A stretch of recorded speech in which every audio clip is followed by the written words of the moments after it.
Isso é um absurdo e não podemos aceitar. About Brazil, the 50% tariffs on Brazil.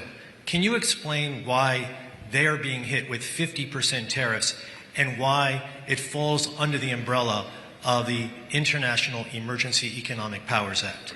Certainly, happy to do that. Now, to be really specific about Brazil, there's actually two regimes at place right here. There's the reciprocal tariff rate of 10% on Brazil, which everyone in the world has, which we're trying to do to control the global trade deficit, which is a huge problem for us.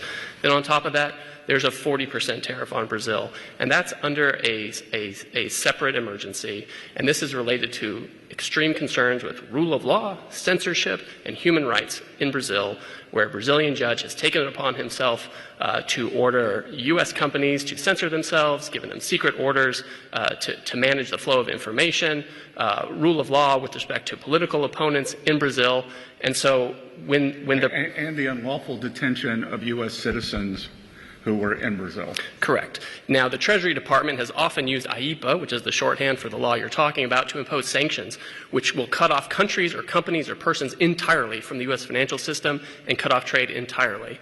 If the president can cut off trade entirely, he can certainly impose a tariff, which is a lesser measure than a full sanction. Se você também concorda, siga a nossa página.